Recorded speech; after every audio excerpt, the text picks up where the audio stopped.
Hello everyone, कैसे आप सभी लोग। उम्मीद करता हूँ आपकी ट्रेडिंग अच्छी चल रही होगी। तो आज मैं बात करूंगा कि ऑपरेटर कैसे काम करते हैं मार्केट में, क्या साइकोलॉजी होती है उनकी और क्या ट्रेड करते हैं। क्या वो डेटा ट्रेड करते हैं या फिर वो चार्ट ट्रेड करते हैं। ठीक है, बहुत सारे लोग इस चीज़ में कंफ्यूज होंगे, तो आज आपकी सारी की सारी कंफ्यूजन दूर हो जाएगी। आपको पता लग जाएगा कि ऑपरेटर्स आखिर सच में क्या ट्रेड करते हैं। देखो, सबसे पहला क्वेश्चन तो ये आता है कि आखिर जो ऑपरेटर्स है वो ऑपरेटर मतलब कैसे है।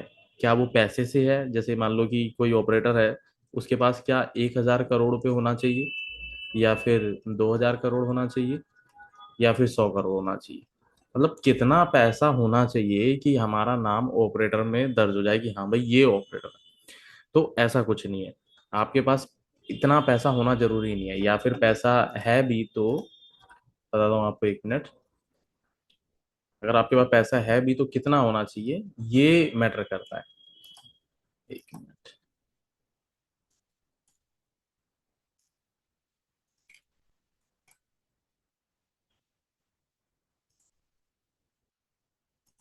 हाँ, तो देखो, जैसे मान लो कोई स्टॉक है। ठीक है, अब उस स्टॉक की टोटल वैल्यू जो है वो मान लो 1 करोड़ पे। ठीक है, 1 करोड़ पे उस पूरी कंपनी की वैल्यू है। ठीक है, स्टॉक की नहीं, पूरी कंपनी की वैल्यू ही 1 करोड़ पे है। ठीक। अब इसमें से मान लो कि 50% उसने स्टॉक मार्केट में डाइल्यूट कर रखा है। अब डाइल्यूट कैसे होता है, पहले उसका आईपीओ आता है, फिर हम सब्सक्राइब करते हैं उसको, वो पैसा उसके पास जाता है, उसके बाद वो मार्केट में उसके शेयर लिस्ट हो जाते हैं। उम्मीद है आपको ये चीज जरूर पता होगी। नहीं पता होगी तो मैं इस पे पूरी एक डिटेल में वीडियो बना दूंगा कि कोई आईपीओ कैसे आता है। ठीक है, और आईपीओ में फर्क कैसे होता है, सब चीज बता दूंगा। ठीक है, तो मान लो कि एक कोई कंपनी है जिसकी टोटल वैल्यू 1 करोड़ रुपए की है, और इसमें से 50% जो है उसने डाइल्यूट कर रखा है अपना स्टॉक मार्केट में, यानी कि 50 लाख के शेयर जो है वो अपने इंडियन स्टॉक मार्केट में पड़े हुए हैं। अब देखो, 50 लाख रुपए के ही टोटल शेयर पड़े हुए हैं, यानी कि अ, मान लो कि 1 लाख रुपए का एक शेयर है, तो टोटल 50 शेयर हो गए, है ना। जैसे 1 लाख रुपए का एक शेयर है तो टोटल 50 शेयर हो गए, तो हो गए 50 लाख रुपए।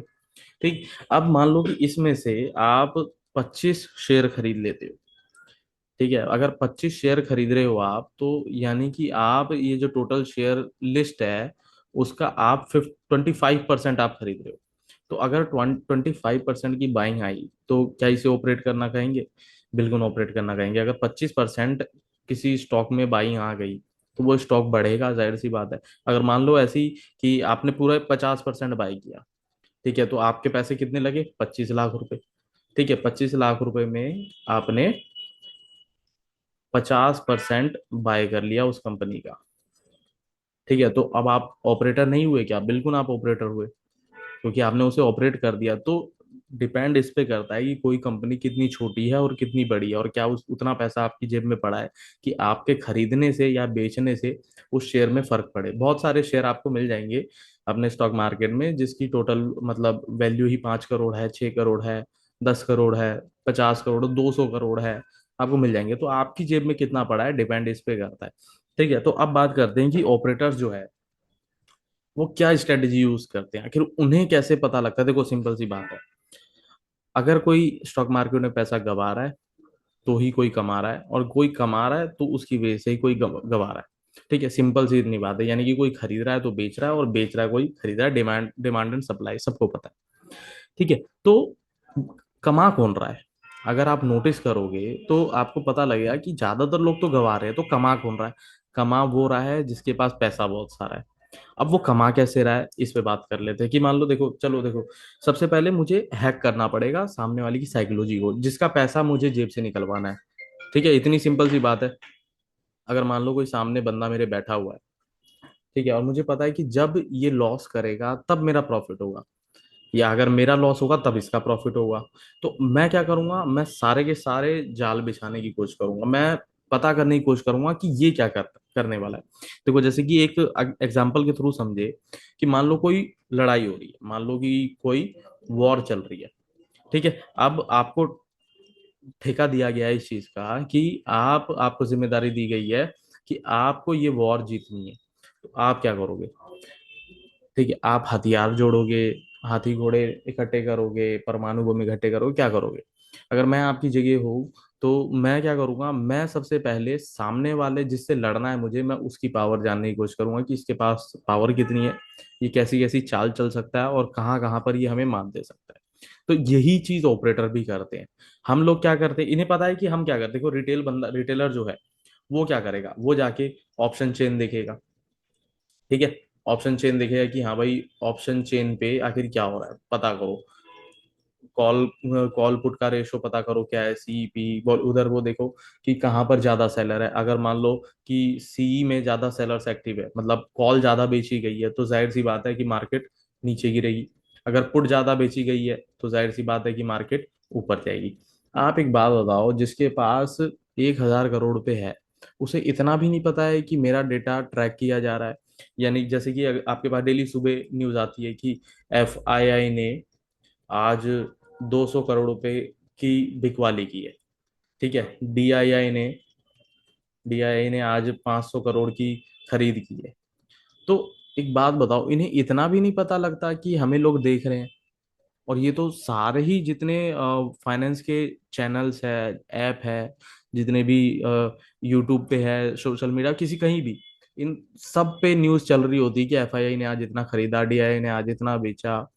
ठीक है, आज बहुत ज्यादा बाइंग हुई है, सेलिंग हुई है, तो इन्हें तो साफ दिख रहा है। ठीक है, अब देखो, थोड़ा सा ध्यान से समझना, आपको दिख उतना रहा है जितना आपको दिखाया जा रहा है। ठीक है, आप समझने की कोशिश करना, आपको दिखता उतना ही है जितना दिखाया जा रहा है। अगर मान लो कि मेरे पास, अगर मैं आपको बताता हूँ कि मैं कैसे ट्रेड करता, आप उस तरीके से समझ लेना। देखो, मान लो कि मेरे पास अगर 100 करोड़ रुपए होते, तो मैं क्या करता। मुझे पता है कि ये जो सामने बंदा रिटेलर बैठा है, मुझे इसके पैसे चाहिए।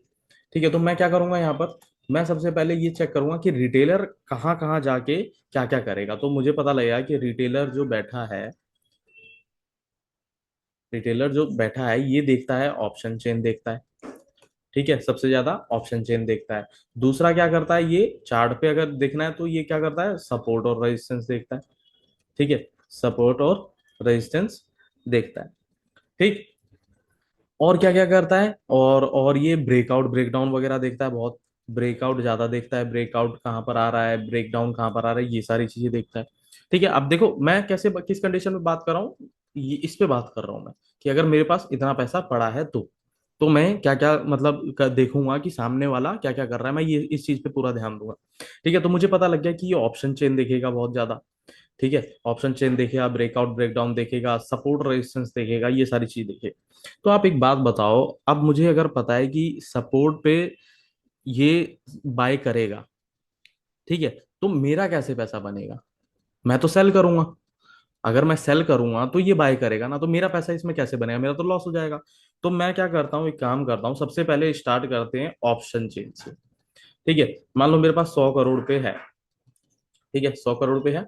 और उसके बाद अब मुझे देखना है, मुझे पैसा भी कमाना है और सामने वाले की आंखों को, मतलब सामने वाले को धोखा भी देना है। तो मैं क्या करूंगा, मैं 30 करोड़ रुपए में कॉल बेच दूंगा।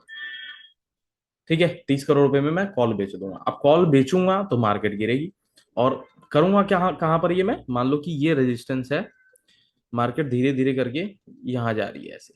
अब देखो, कब आप ऑप्शन चेन देखना, मैं ये इंडियन मार्केट की बता रहा हूँ, ये काम फॉरेक्स में भी करेगा, बस यहाँ से इसको ऑप्शन चेन को रिमूव कर देना। ब्रेकआउट और ब्रेकडाउन और support resistance demand supply zone को ऐड कर देना, सिर्फ तो फॉरेक्स में भी काम करेगा सेम चीज। ठीक है, तो एज अ ऑपरेटर क्या हो रहा है यहाँ पर, देखो मार्केट धीरे धीरे करके ऊपर जा रही है। अब जब धीरे धीरे करके ऊपर जा रही है, ठीक है, तो यहाँ पर ये मुझे दिखेगा कि पुट बहुत लोगों ने बेच रखा है। ठीक है, पुट बहुत लोगों ने बेच रखा है यहाँ पर, इसलिए ये ऊपर जा रहा है।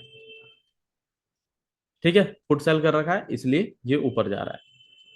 अचानक से क्या होता है कि कॉल को लोग सेल करने लग जाते हैं। जब ये रेजिस्टेंस के पास पहुंचता है तो मुझे दिख रहा है कि यहाँ पर अब कॉल ज्यादा सेल हो रही है, मतलब धीरे धीरे पुट की साइड से इंटरेस्ट हट रहा है, कॉल सेलिंग में ज्यादा इंटरेस्ट आ रहा है। अब कॉल सेलिंग में ज्यादा इंटरेस्ट आएगा, मतलब कॉल को अगर बेचा जा रहा है तो मार्केट गिरनी चाहिए।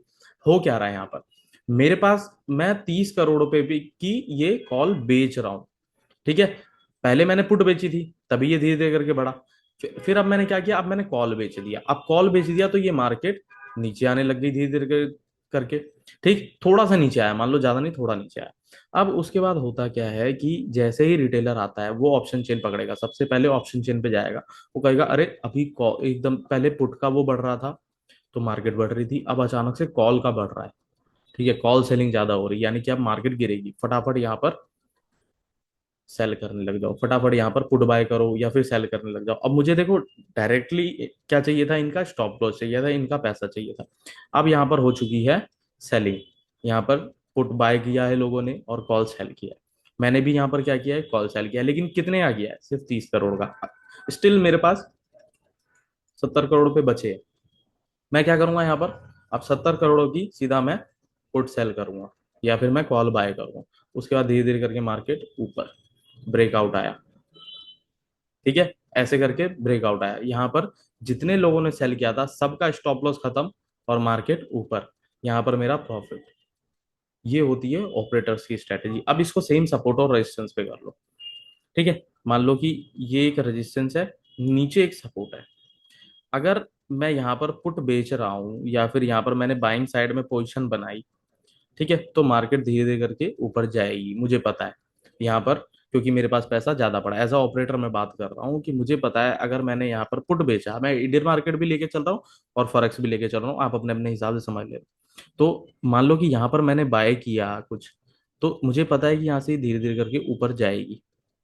ठीक है, तो मैं ऐसा क्या करूँ कि लोगों का लॉस हो और मेरा प्रॉफिट हो, मतलब मेरा प्रॉफिट ज्यादा हो। तो मैं क्या करूंगा, एक जाल बिछाऊंगा। आपने वो डायलॉग सुना है कि बच्चे को लॉलीपॉप दिखा के उसके पैसे छीन लिए, ऐसे ही करते हैं ऑपरेटर्स हमारे साथ। यहाँ पर हैवी क्वांटिटी में मान लो कि बाइंग कर दी मैंने। अब हैवी क्वांटिटी वो आपके लिए हो सकती है, मेरे लिए नहीं हो सकती, क्योंकि हो सकता है मेरे पास इस बार 1,000 करोड़ रुपए पड़े हो मेरे डीमेट में। यहाँ पर हैवी क्वांटिटी में बाइंग आ गई, सब खरीद रहे हैं धड़ाधड़, मार्केट ऊपर जाए जा रही है, कुछ होल्ड कर रहे हैं, कुछ बेच रहे हैं। लेकिन यहाँ पर आ जाता है एक ब्रेकआउट। ठीक है, अब ब्रेकआउट आ गया। अब जैसे ही ब्रेकआउट आया तो जितने भी बायर्स है उन सबको दिख रहा है कि अरे भाई यहाँ से गई है, एक और ब्रेकआउट आ गया, अब वो हो सकता है नेक्स्ट रेजिस्टेंस यहाँ तक चली जाए। ठीक है, अभी यहाँ पर आई है, ब्रेकआउट आ चुका है, तो क्या करना चाहिए, हमें यहाँ पर बाय करना चाहिए। ठीक है, प्लस कुछ लोगों ने रेजिस्टेंस देखा, यहाँ पर सेल किया कि यहाँ से मार्केट नीचे गिरनी चाहिए, लेकिन ये ऊपर गया तो यहाँ पर इनका स्टॉप लॉस हिट हो गया। ठीक है, अब मैं देखो हैवी क्वांटिटी से यहाँ पर बाय कर रहा था इसलिए ये उठ रही थी, लेकिन हैवी क्वांटिटी आपको क्या पता कि कितनी है, हो सकता है इस 1,000 करोड़ में से मैंने सिर्फ 100 करोड़ रुपए ही लगाए हो यहाँ पर। अब मैं क्या करूंगा, यहाँ से 900 करोड़ रुपए की सेलिंग करूंगा। तो ये ऐसे मूव आया है, ये देखो ऐसे करके, लेकिन जब यहाँ से सेलिंग आएगी ना तो वो ऐसे आएगी, ऐसे करके, और फिर वो सारे सपोर्ट को ब्रेक करती चलेगी। मान लो यहाँ पे एक सपोर्ट है, इस सारे सपोर्ट को तोड़ते फोड़ते चलेगी। जितने लोगों ने यहाँ बाय किया था उन सबका बड़ा लॉस हो रहा होगा, जो पोजिशनल हो गए उनका तो और बड़ा लॉस हो रहा होगा। तो ये साइकोलॉजी होती है ऑपरेटर्स की कि हमेशा ट्रैप किया जाए। अब इसे आप फॉरेक्स में लिक्विडिटी स्वीप कह लो, ठीक है, या फिर इंडियन स्टॉक मार्केट में एसएल हंटिंग कह लो, या फिर आप कह लो कि fake breakout, fake fake breakdown आया है, या फिर आप कुछ भी कह सकते हो इसको, फेक आउट वगैरह कुछ भी कह सकते हो आप। लेकिन मेरी नजर में तो ये है इसका गेम, 100 करोड़ 1,000 करोड़ वालों का गेम। ठीक है, तो मैं इस तरीके इस नजरिए से देखता हूँ। उम्मीद है आपको ये चीज समझ में आई होगी। तो नेक्स्ट वीडियो में कुछ नया सीखेंगे। ठीक है, बने रहो। तो जय हिंद, जय सिया राम।